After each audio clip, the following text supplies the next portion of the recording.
Hello दोस्तों, नमस्कार। Welcome to Class Root Academy. हम लोग पढ़ रहे थे मॉडर्न हिस्ट्री। हमने मॉडर्न हिस्ट्री में 2 लेक्चर लिया है, जिसमें अपन सबसे पहले वाले लेक्चर में पढ़े थे कि क्यों मॉडर्न हिस्ट्री को मॉडर्न हिस्ट्री कहते हैं, और इंडिया पर ही सबसे ज्यादा फॉरेन इन्वेजन क्यों हुआ, ये रीजन पढ़े। फिर उसके बाद अपन ने पढ़ा पुर्तगालीज के बारे में, उसके बाद अपन ने पढ़ा डच के बारे में, फिर ब्रिटिश ईस्ट इंडिया कंपनी के बारे में, और बीच में अपन ने थोड़ा सा डेन्स के बारे में, मतलब जो डेनमार्क के निवासी थे उनके बारे में भी पढ़ा। तो इस वीडियो में हम पढ़ेंगे फ्रांसीसियों के बारे में, ठीक है, फ्रेंच ईस्ट इंडिया कंपनी के बारे में। उससे पहले मैं आपको एक चीज बताना चाहूंगा कि थोड़ा सा दिमाग पे ये रखने के लिए कि ब्रिटिश ईस्ट इंडिया कंपनी जब हम लोग पढ़ रहे थे तो इसकी पूरी क्रोनोलॉजी देख लिए थे, कहाँ क्या क्या सेटलमेंट देख लिए थे। इस वीडियो में आपको कोलकाता, मद्रास और बंगाल में उनके सेटलमेंट के बारे में पहले मैं आपको बता दूं, क्योंकि आपके दिमाग में चलता रहे कि कहाँ किसकी हेजमोनी बनी हुई है। सबसे पहले इनके जो डिफरेंट सेंटर्स थे जिन्होंने फोर्टिफाई करके बनवाया था उसके बारे में पढ़ लेते हैं। तो सबसे पहले अपन पढ़ेंगे मद्रास प्रेसिडेंसी के बारे में, ठीक है। तो अपन इसमें ये देखेंगे कि कैसे इन्होंने, जैसे चाहे मद्रास हो गया, चाहे बॉम्बे हो गया, कोलकाता हो गया, कैसे उन्होंने प्रेसिडेंसी किया, क्या नेगोशिएशन किया, वही चीज देखेंगे अपन। तो आइए इसको बैकग्राउंड में इसको जानना थोड़ा जरूरी है बैकग्राउंड पर्पज के लिए। चलिए शुरू करते हैं। तो होता क्या है, अपन ने पहले ही पढ़ चुके हैं कि पहली फैक्ट्री उन्होंने 1613 में खोली थी, और 1615 से 33 के बीच उन्होंने सिर्फ विस्तार किया। कहाँ कहाँ विस्तार किया, ठीक है, सूरत में, कोल्हापुर, मछलीपट्टनम में, बालाशोर में, बड़ोच में, अहमदाबाद में, आगरा में, इन्होंने अलग अलग जगह पे अपनी फैक्ट्री खोली। तो होता क्या है, इस समय के साथ साथ इन्हें एक जगह चाहिए होती है, ठीक है। एक इन्हें एक इस भारत में इंडियन सब कॉन्टिनेंट पे इनको एक जगह चाहिए होती है, एक सेटलमेंट के लिए एक जगह चाहिए होती है, ठीक है, जिसमें ये रहकर फोर्टिफाई कर सके, अपनी पॉलिसीज बना सके, ठीक है। बेसिकली एक बेस चाहिए इनको, कि फोर्टिफाई वगैरह कर पाए, ठीक है। तो सिंपल सी बात है कि ये बिजनेस करने आए थे, तो उन्हें अपने सामान के लिए, सिक्योरिटीज वगैरह, अपने लोगों के लिए इनको एक जगह चाहिए था, एक बेस चाहिए था। उसी सिलसिलों में इन्होंने सबसे पहले ऑप्शन देखा मद्रास के बारे में। तो मद्रास कहाँ पे, ये देखिए, कोरमंडल तट पे है मद्रास, ठीक है। वर्तमान में ये तमिलनाडु में आता है। तो 1639 में मद्रास की राजनीति, जब ये मद्रास में ब्रिटिशर्स मद्रास को अपना हेडक्वार्टर बनाना चाहते थे, ठीक है, उस समय वहां की सिचुएशन क्या थी। तो विजयनगर साम्राज्य था जो कि पतन की ओर था 1639 के आसपास, ठीक है। और अरावली वंश का, जो कि विजयनगर के वंशज थे, उनकी डायनेस्टी वहां पर रूल करती थी, और वहां पे चंद्रगिरी के राजा थे, ठीक है। इन्होंने 1639 में मद्रास को, मतलब ब्रिटिश ईस्ट इंडिया कंपनी को लीज पे दे दिया, ठीक है। ये मैंने ऐसे बता दिया कि आपको याद रहे कि विजयनगर साम्राज्य था पूरा, जो कि साम्राज्य डूब रहा था, और जो वहां पे जो रूल कर रहा था वो कर रहा था अरविड वंश, ठीक है। और उसके जो चंद्रगिरी के राजा थे उन्होंने दिया उसको 1639 में मद्रास को लीज पर दे दिया ब्रिटिश ईस्ट इंडिया कंपनी को, ठीक है। इतना आपको याद रहेगा, क्रोनोलॉजी याद रखिए, ठीक है। ये चीजें क्या होता है, एग्जाम में जरूरी नहीं पूछी जाए, पर दिमाग को याद करने में, समझने में, क्रोनोलॉजी बनाने में आपको मदद करेगी, ठीक है। अगला आगे देखते हैं। 1639 का लीज समझौता होता है क्या, इसमें ब्रिटिश ईस्ट इंडिया कंपनी को मिलता है और चंद्रगिरी के राजा को क्या मिलता है, ये दोनों देख लेते हैं। आखिर किस बात पर इन दोनों ने समझौता किया, ब्रिटिश ईस्ट इंडिया कंपनी ने और चंद्रगिरी के राजा ने। तो लंबे समय के लिए जमीन रेंट पर मिल गया, लीज का मतलब यही होता है। मद्रास की किलेबंदी का अधिकार मिल गया, अब ये मद्रास में किलेबंदी कर सकते हैं, जो ये चाहते थे फोर्टिफाई करके अपने हिसाब से उस टेरिटोरियल को जो मन मर्जी वो कर सके उसके अंदर, वो मिल गया। और सबसे बड़ी चीज, इनको सिक्के डालने का अधिकार मिल गया। सोचिए, अब इनको सिक्के डालने का भी अधिकार मिल गया, ठीक है। वहीं चंद्रगिरी के राजा को क्या मिला, तो मद्रास पोर्ट से होने वाले कुल कस्टम रेवेन्यू का 50% हिस्सा। याद रखिएगा, अभी जब हम लोग जब पढ़ेंगे बैटल ऑफ शैंथोन, फ्रेंच और ब्रिटिशर्स के बीच का जो कोलिजन, उस वार में अपन ये चीज याद रखिएगा कि फिर आगे चीजें कहाँ काम आएंगी। ये चीज इसलिए मैं बता रहा हूं ना कि आगे कंटेक्स्ट यूज होगा, ठीक है। तो चंद्रगिरी के राजा को क्या मिलता है, मद्रास पोर्ट से होने वाले कुल कस्टम्स रेवेन्यू का 50% हिस्सा। 50% ब्रिटिश ईस्ट इंडिया कंपनी लेगी, 50% कौन लेगा, चंद्रगिरी के राजा लेंगे। आगे देखते हैं, किलेबंदी की बात करते हैं। तो अधिकारों का इस्तेमाल करते हुए ब्रिटिश ईस्ट इंडिया कंपनी ने यह किला बनवाया, ठीक है। अब बात हो ही गई थी फोर्टिफिकेशन की, तो उसने किला बनवाया, और भारत में ये ब्रिटिश ईस्ट इंडिया का पहला किला था। One of the most important fact, कई बार क्वेश्चन पूछा है कि भारत में ब्रिटिश ईस्ट इंडिया कंपनी का पहला किला कौन सा था, तो मद्रास का किला था, ठीक है। याद रखिएगा 1639-40 के बीच में बनाया गया। ठीक है, और इसका नाम था Fort Saint George. Fort Saint George. आगे देखते हैं। अब हेडक्वार्टर के रूप में इसका उदय कैसे होता है, तो फोर्ट सेंट जॉर्ज कोरोमंडल के तट पे रहता है। अब जितनी भी चीजें होती हैं ब्रिटिशर्स की इंडिया में, वो आप देखिए, अगर आप इंडियन लोकेशन देखोगे, मैं आपको एक बार बताता हूं ड्रा करके, ठीक है, उम्मीद है आपको दिख रहा होगा, ठीक है। अब ये आप देखिए, ये पोर्ट है, अभी यहां किया इन्होंने, फिर बंगाल में किया, फिर सूरत बॉम्बे में किया, ये तीनों पोर्ट पे कब्जा करते हैं, ठीक है। ये इनके सक्सेस का एक बहुत बड़ा रीजन ये भी था। तो थोड़ा ऐसे दिमाग को समझाइए, ठीक है, कि अब इनका एक पोर्ट पे, इंडिया के एक पोर्ट पे, मद्रास अलग चीज है, ठीक है। अब इंडिया के एक पोर्ट पे इनका फोर्टिफिकेशन हो गया, पोर्ट के पास फोर्टिफिकेशन हो गया, समझ रहे हो। तो अब ये क्या ला रहे हैं वहां से, यहां से क्या भेज रहे हैं, ठीक है, और उस फोर्टिफिकेशन के अंदर रख रहे हैं। ये चीजें कितनी मायने रखने लगी ब्रिटिश ईस्ट इंडिया के लिए, और यही वो चाहते थे। तो 1641 के बाद ब्रिटिश ईस्ट इंडिया ने फोर्ट सेंट जॉर्ज को अपना हेडक्वार्टर बना लिया। कब? 1641 के बाद। यहां से कोरोमंडल तट पर स्थित उनके सभी ठिकानों को कंट्रोल किया जाएगा। हेडक्वार्टर मतलब सीधा, आप हेडक्वार्टर मतलब वहां से सारी चीजें, अपने सभी चीजों को कंट्रोल करते हो। तो इन्होंने 1641 में हेडक्वार्टर बना लिया, और सारा जितना भी ब्रिटिश ईस्ट इंडिया कंपनी की एक्टिविटीज होती थी वो कोरोमंडल तट से, ठीक है, फोर्ट सेंट जॉर्ज से कंट्रोल करने लगे। आगे देखते हैं। अब बात करते हैं, वही 39 पे लीज पे लिया था, 41 में हेडक्वार्टर बनाया, और 52 पे इसको प्रेसिडेंसी का दर्जा मिल गया। क्वेश्चन एक बार पूछा था कि मद्रास को प्रेसिडेंसी का दर्जा कब मिला, तो 52 में मिला, ठीक है, 1652 में मिला। याद रखिएगा, मद्रास प्रेसिडेंसी भारतीय धरती पर ब्रिटिश ईस्ट इंडिया कंपनी की पहली सुव्यवस्थित क्षेत्रीय प्राप्ति थी, ठीक है। व्यापारी से शासक बनने की ओर पहला कदम यही था, दिमाग में रखिएगा। पहली बार इन्होंने कुछ किला लिया, फोर्टिफिकेशन किया, अपने हिसाब से पॉलिसीज बनाई, सिक्के डाले, ठीक है। तो कहीं ना कहीं से ये लगता है कि अब ये ट्रेडिंग से, जो ट्रेडिंग करने आए थे, मतलब जो व्यापार करने आए थे, इनसे ऊपर आगे बढ़ रहे हैं, ठीक है। और इसकी शुरुआत ये मद्रास प्रेसिडेंसी पे अपना जब फोर्ट बनाते हैं, ठीक है, फोर्ट सेंट जॉर्ज, उसी से शुरुआत इनकी हो जाती है। आगे देखते हैं।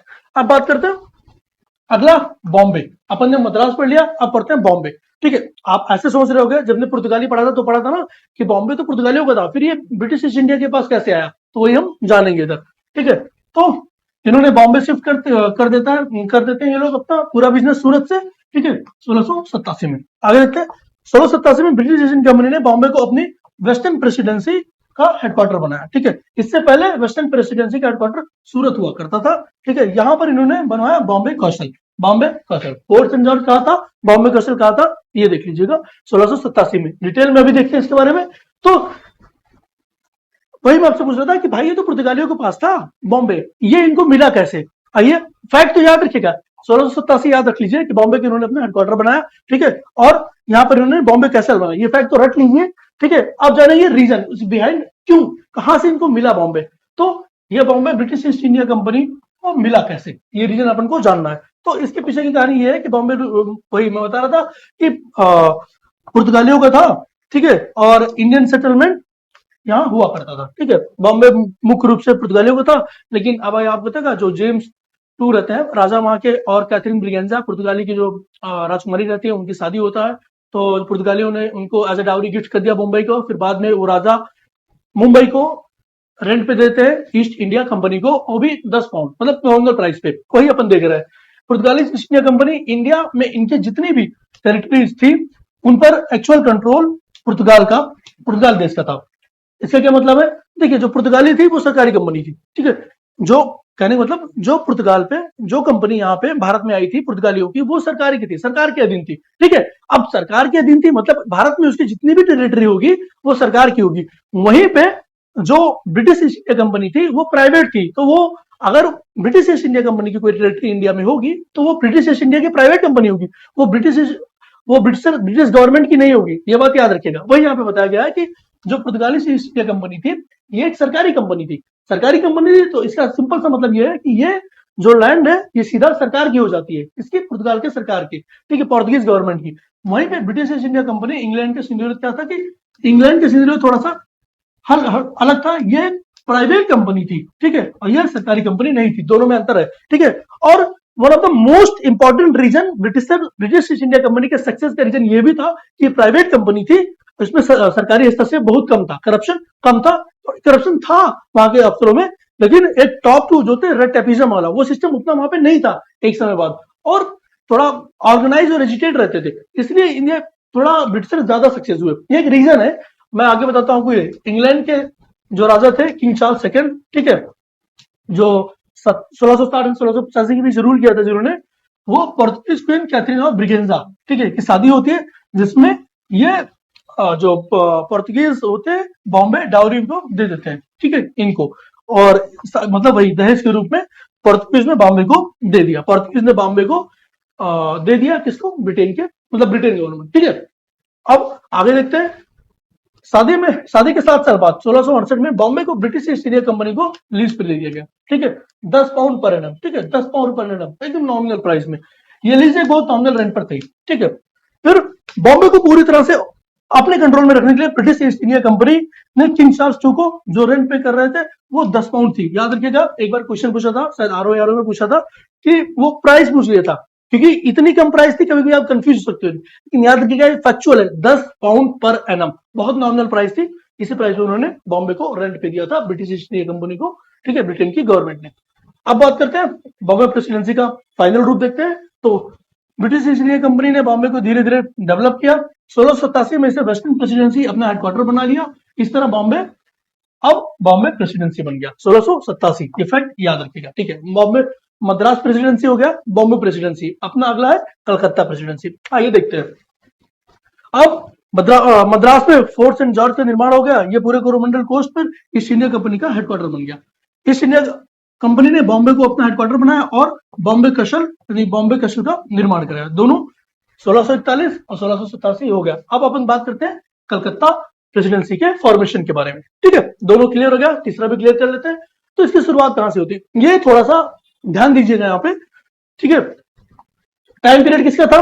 टाइम पीरियड था शाहजहां का। 1628 से 58 के बीच में टाइम पीरियड था। और जो अब होता क्या था, शाहजहां तो पूरे वो होते ना, वो बादशाह थे, ठीक है, वो पूरे भारत के थे, लेकिन अब वो एक जगह बैठ के हर जगह रूल तो कर नहीं सकते हैं। तो इसलिए उन्होंने जो प्रोविंस हो गया और प्रोविंस के सूबेदार, मतलब अलग अलग जगह के अलग अलग सूबेदार बनाया था, गवर्नर बनाया था, ठीक है। कि जैसे होता नहीं कि प्रधानमंत्री है, फिर वो लेवल ऑफ जो गवर्नेंस है उसकी बात कर रहा हूँ। तो टेरिटोरियल एरिया का एक प्रोविंस सूबा बना, ठीक है, वो बंगाल था, ठीक है। ये तो पूरे भारत के थे, बंगाल के सूबा बना। और शाह सुजा, ये देखिए बंगाल के सूबेदार कौन थे? शाह सुजा थे, ठीक है। उस सूबे का सूबेदार मतलब सूबे का सूबेदार मतलब वो वहां की देखरेख करता था, रखवाली करता था, वहां के लॉ एंड ऑर्डर सब सूबेदार ही देखता था, ठीक है। और जो पूरे भारत, उसमें जो पूरे भारत में जिसका रूल था, सेंट्रल पावर पे कौन था? तो शाहजहां थे, ठीक है। ये इतनी आप समझ गए होंगे जब 1651 के आसपास क्या सीनरियो था भारत का, ठीक है। आइए, और जो शाह सुजा की कैपिटल राजधानी क्या थी? ढाका थी, ठीक है। ये तो मैंने ऐसे फैक्ट साथ लिख दिया। अब बंगाल में व्यापार की अनुमति कैसे मिलती है? ईस्ट इंडिया कंपनी को ट्रेड परमिशन शाह सुजा से मिल जाती है, ठीक है।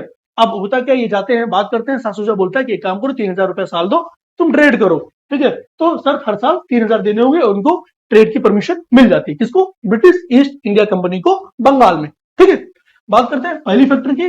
तो 1651 में उन्होंने हुगली में अपनी पहली फैक्ट्री खोली। फैक्ट्री एक खोली, लेकिन उसके दो डिस्ट्रीब्यूटेड नेटवर्क खोले, क्या बोल सकते हैं, वेयर हाउस खोले। एक खोला राजमहल में, दूसरा खोला पटना में, ठीक है। और जो विलियम हेजेस थे, मोस्ट ऑफ द बहुत बहुत बहुत इंपॉर्टेंट फैक्ट है, याद रखिएगा। विलियम हेजेस बंगाल के इस पूरे ट्रेड का इंचार्ज, ठीक है। और ये भी कहते हैं कि वो बंगाल में ईस्ट इंडिया के पहले एजेंट थे। कौन थे? विलियम हेजेस, याद रखिएगा, विलियम हेजेस। ये क्लियर हो गया आपको कि किसका शासन था? शाहजहां का। शाहजहां के अंदर जो उनके जो सूबेदार थे, बंगाल के जो बंगाल सूबा था उसके सूबेदार सासूजा थे। सासूजा ने ब्रिटिश ईस्ट इंडिया कंपनी को परमिशन दी थी कि तुम ट्रेड कर सको, उसके लिए तुम मुझे 3000 रुपए पर साल दोगे, तुम्हें देना होगा, ठीक है। उसी में उन्होंने पहले, इसी सिलसिले में आगे 1651 में उन्होंने अपनी पहली फैक्ट्री खोली हुगली में, 2 डिस्ट्रीब्यूटरी सेंटर बनाए, एक राजमहल में, एक पटना में, ठीक है। और जो विलियम हेजेस थे, वहां के पहले EIC के एजेंट थे, ईस्ट इंडिया कंपनी के एजेंट थे। आगे देखते हैं। अब ब्रिटिशर्स को लग रहा था कि अब हमें परमिशन मिल गई है 3000 पर साल की, अब दबा के ट्रेड करेंगे, प्रॉफिट जनरेट करेंगे। लेकिन दिक्कत आती है, उनके साथ लूटपाट होती है, उनका माल छीन लिया जाता है, जगह जगह पे उनसे टैक्स लिया जाता है। ये चीज उतनी उनके जितना वो सोच रहे थे आसान है, उतना आसान था नहीं। वही मैं लिख दिया हूं कि अब व्यापार और विवाद, ईस्ट इंडिया की सोच क्या थी कि उन्हें लगा कि चीज आसान होगी। प्लान था कि नाव में माल भरो और बाहर देशों में बेचो। तर्क, हमारे पास फरमान है और टोल देना गलत है। उनको लगता था कि एक बार फरमान ले लिए 3000 रुपए साल वाला, तो अब कोई दिक्कत नहीं है, यहां से माल भरेंगे, सीधा जाके विदेशों में बेच देंगे। पर ऐसा बिल्कुल नहीं था। जगह जगह पे चेक पोस्ट है, ठीक है, कस्टम ऑफिसर्स टोल मांगते थे। ठीक है, ये चीजें थोड़ा दिक्कत करने लगी। परिणाम क्या हुआ कि कस्टम अफसर के साथ झड़प हुई, कई बार ईस्ट इंडिया कंपनी का माल लूट लिया जाता था। ठीक है, और इससे क्या हुआ कि ईस्ट इंडिया कंपनी को बहुत दिक्कत आने लगी। आगे चल के होता क्या है कि वो ईस्ट इंडिया कंपनी डिमांड करती है कि भाई हमें अपना जो फोर्ट है, जहां से जो फैक्ट्री है, उसको हमें फोर्टिफाई करना है, क्योंकि लोग हमारा सामान लूट पाट लेते हैं, तो हमें सुरक्षा के नजरिए से उसको फोर्टिफाई करना पड़ेगा।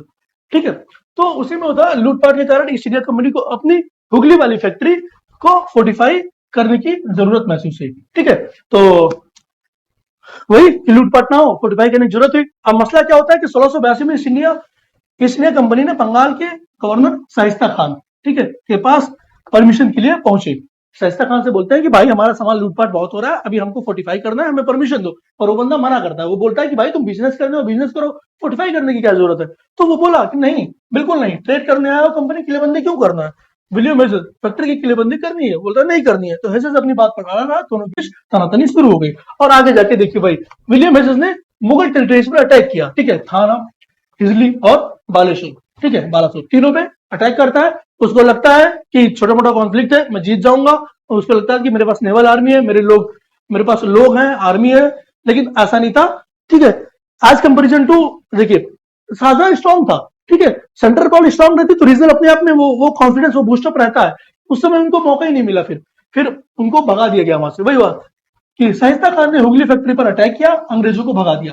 ठीक है, छोटे सेंटर्स राजमहल और पटना से भी अंग्रेजों को भगा दिया। जो उन्होंने रीजनल बोला था ना कि राजमहल और पटना में, ठीक है, उसको भी बंद करके उनसे भगा दिया। फिर होता क्या है कि ईस्ट इंडिया कंपनी के सभी लोग बंगाल के आउटर्स पर, मतलब बाहरी निकालों में चले जाते हैं। अब क्या होता है, सिंपल सा, उसको लगता है कि मैं अटैक करके थोड़ा इन लोग पे धौंस जमाऊंगा, फिर फोर्टिफाई कर लूंगा। लेकिन शाइस्ता खान अटैक कर देता है और उनकी जितनी भी फैक्ट्रीज रहती है, ठीक है, उनको बंद करवा देता है। वही छोटी वाली भी जो राजमहल और पटना में डिस्ट्रीब्यूटिव सेंटर था, ठीक है, उसको भी बंद करा देता है। फिर अंग्रेजों की एक खास बात थी, वो हमेशा राइट टाइम का वेट करते थे। ठीक है, उन्होंने देखा कि भाई अभी रहने दो, अभी चीजें, ये लोग अभी मुगल्स काफी स्ट्रांग है, इनकी पावर अभी बहुत पॉजिटिव स्ट्रक्चर पे है, अभी इनको मत छेड़ो। ठीक है, धीरे धीरे धीरे उन्होंने वेट किया। ठीक है, ये उनकी खास बात थी।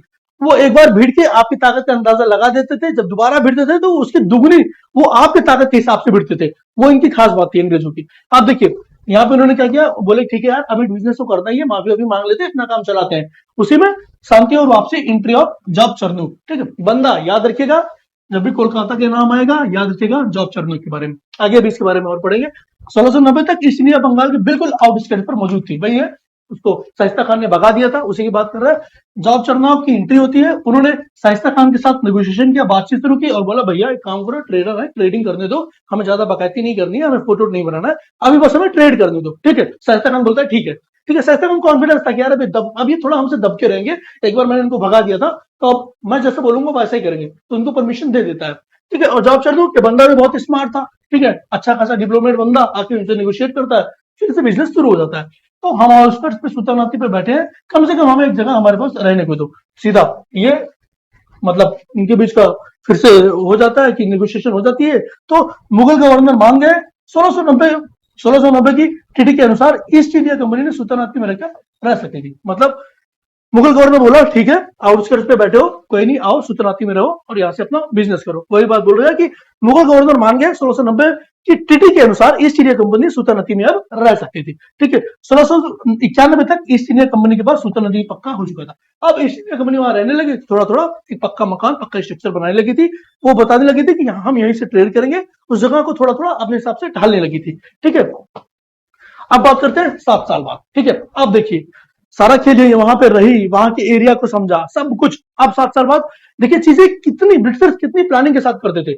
7 साल उन्होंने उस जगह का वेट किया, वहां पे रहा, वहां पे लोगों को समझा, वहां पे अपनी पॉपुलेशन, अपने लोग बसाए, अपनी कॉलोनी बसाई, अपना बिजनेस सेटअप किया। फिर और एरिया लेते हैं। ठीक है, परचेज रिसिप्ट 1698 में वो और एरिया लेते हैं। क्या, सुल्तानती, गोविंदपुर और कलकत्ता या कालीकत। ठीक है, मात्र 1200 रुपए में ये वहां के जो लोकल जमींदार थे, उन्होंने 1200 रुपए में इन तीनों गांवों की जमींदारी खरीद ली। ये जमींदारी लोकल जमींदारों से खरीद ली गई। ठीक है, अब आगे देखते हैं। देखिए, कलकत्ता प्रेसिडेंसी का जन्म 1700 में, कब खरीद लिया उन्होंने, 98 में खरीद लिया, और 2 साल बाद। ठीक है, इन तीनों गांव सुल्तानती, गोविंदपुर और कालीकत के इर्द गिर्द एक बड़ा फोर्ट बनाकर तैयार हुआ, जिसको फोर्ट विलियम के नाम से जानते हैं। अब खरीदा, अच्छी खासी जमींदारी ले ली, तीनों गांवों को मिलाया, अब वहां पे बना लिया फोर्ट विलियम। ठीक है, जो कि हो गया उनका कलकत्ता प्रेसिडेंसी का हेडक्वार्टर।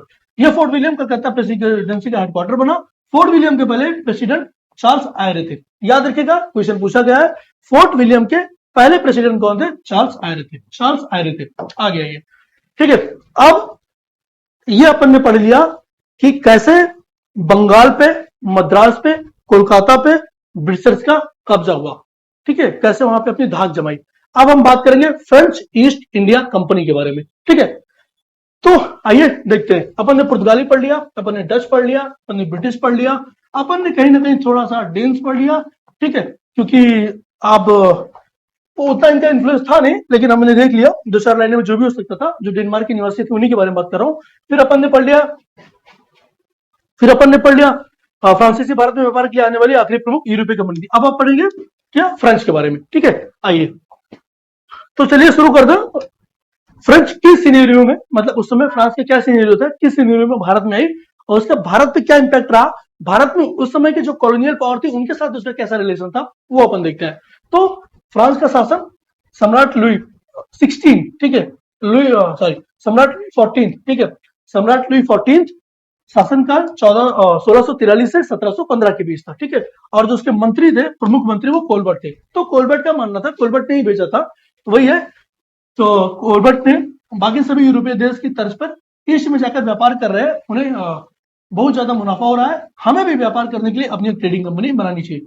सिंपल सा है, यूरोपियन कंपनी थी, उसने देखा कि भाई आसपास के जितने भी देश थे, चाहे वो ब्रिटेन हो गया, चाहे वो डेनमार्क हो गया, चाहे वो डच हो गया, ये सब जाके वहां पे व्यापार कर रहे हैं, पुर्तगाली हो गया, सब व्यापार कर रहे हैं, हमें भी अपनी वहां पे भेजना चाहिए व्यापार करने के लिए, ठीक है। ऐसे मैं थोड़ा सा आउटलाइन बता दूं आपको।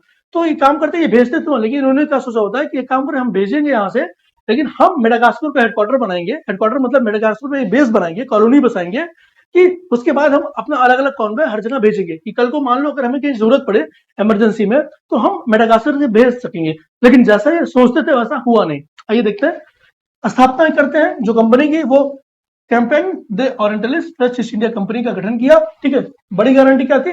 कंपनी को भारत और प्रशांत महासागर पैसिफिक ओशियन में व्यापार करने के लिए 50 साल की मोनोपोली थी। वाह, अभी अपन ने देखा था ना, जैसे कोई 15 साल दे रहा है, कोई 20 साल दे रहा है, फ्रेंच ने तो सीधा 50 साल दे दी।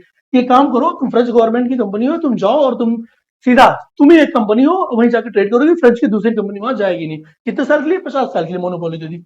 स्पष्टीकरण, ये गारंटी देगी कि कोई भी दूसरी फ्रांसीसी कंपनी उनके साथ प्रस्तावित कंपीट नहीं करेगी। तो मोनोपोली का मतलब ये होता है कि और कोई कंपनी वहां पे इस देश की नहीं जाएगी, ठीक है। अब होता क्या है, France Cape of Good Hope का राउंड करके मेडागास्कर को अपना बेस बनाना है और पूर्व की दिशा में शिफ्ट भेजना है। इसका प्लान क्या था? फ्रांस जाएगा, केप ऑफ गुड का राउंड लगाएगा। अब आपको पता ही होगा कि केप ऑफ गुड होप क्या है, ठीक है। ये जाएगा, यहाँ राउंड लगा के, यहाँ मेडागास्कर है, मेडागास्कर पर बेस बना के, फिर ये अपना इंडिया है, यहाँ पे जाके, या फिर अलग अलग सुमात्रा, जावा, कहीं भी ये अपना जाके बेस बनाएगा। ऐसा इनका प्लान था, पर प्लान के हिसाब से क्या हो पाता है, ठीक है। रणनीति, स्ट्रेटजी देख लेते हैं। सीधे पूर्व की ओर जाने के बजाय मेडागास्कर को बेस बनाना है। इनका फंडा मानना था कि मेडागास्कर को बेस बनाएंगे। क्यों बेस क्यों बनाना है? क्योंकि पूर्व के अभियानों में अगर किसी को भी नौसैनिक सहायता की जरूरत हो, तो मेडागास्कर बेस से तुरंत रिफाइनमेंट, मतलब क्विक नेवल रीइंफोर्समेंट भेजी जा सके, ठीक है, वहां से उसको मदद भेजी जा सके। इसलिए वो चाहते थे कोरोमंडल को पहले बेस बनाए, ठीक है। लेकिन रियलिटी क्या होता, क्या इनके साथ, ये देखिए। ये प्लान बुरी तरह फेल हो गया, ठीक है, होना ही था। कंपनी के सब पहले मेडागास्कर को कोलोनाइज करने की कोशिश की थी, लेकिन यहाँ अन्य कॉलोनियल पावर पहले से मौजूद थी। अब भैया जो वहां से पहले जम के बैठा है, उसको ऐसे थोड़ा हटा पाओगे कि हम गए और शुरू हो गए, नहीं। वही हुआ उनके साथ, काफी पैसा और इफर्ट्स लगाने के बाद कोई सफलता नहीं मिली। फिर उन्होंने बोलते भाई इसका कोई मतलब नहीं है, एक नया फैसला लेते हैं, मेडागास्कर का प्लान छोड़ो, सीधे इंडिया की तरफ बढ़ो, सीधे इंडिया की तरफ बढ़ो। अब उसी में आते हैं, तो ये फैक्ट याद रखेगा। पहली फैक्ट्री इन्होंने सूरत में लगाई कब? 1667 में, ठीक है। पहली फैक्ट्री, देखिए किसी की भी पहली फैक्ट्री हो, चाहे ब्रिटिशर्स की हो, चाहे फ्रेंच की हो, चाहे पुर्तगाली की हो, चाहे डच की हो, पहली फैक्ट्री याद रखिएगा, ठीक है।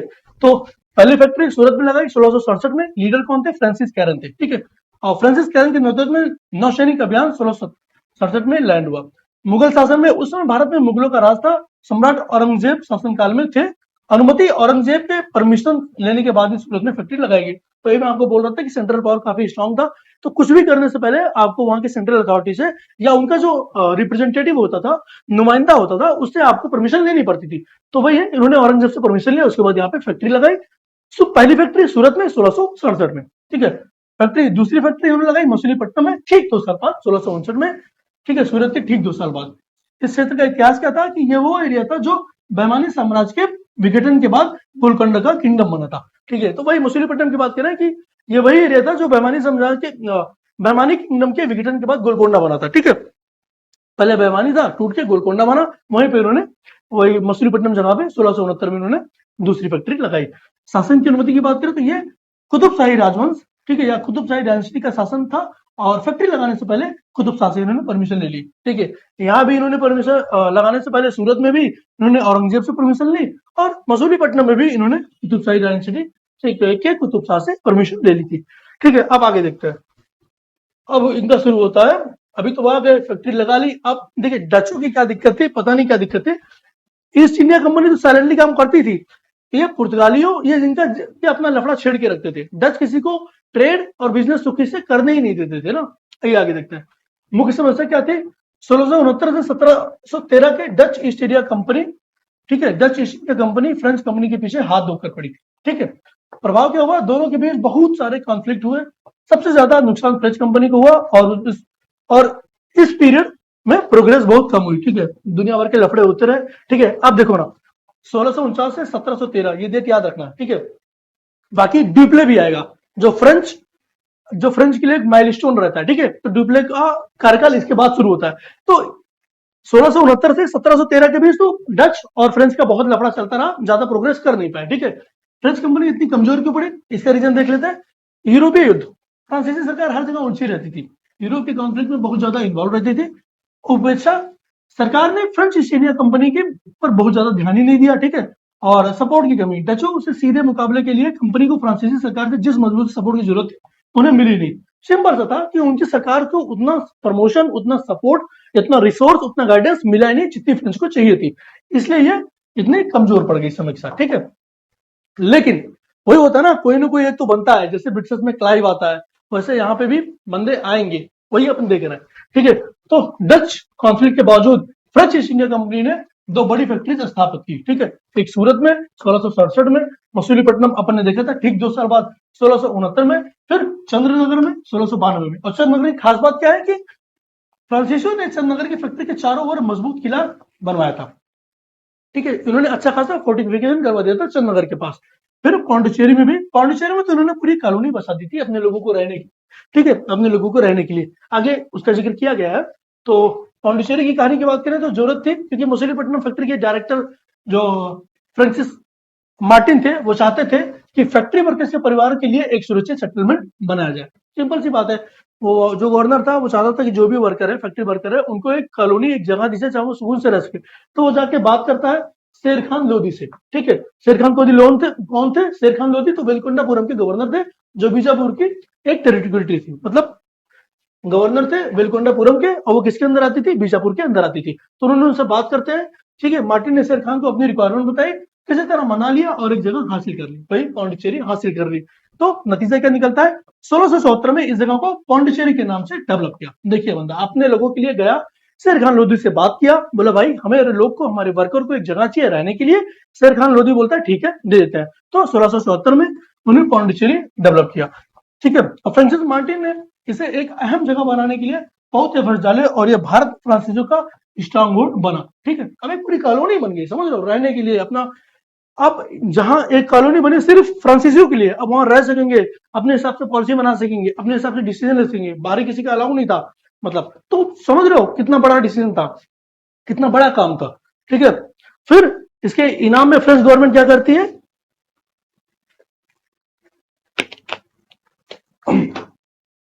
इसके इनाम में फ्रेंच गवर्नमेंट ने मार्टिन के काम को सराहते हुए उसे फ्रांसीसियों का गवर्नर बना दिया, फ्रांसीसियों का गवर्नर बना दिया।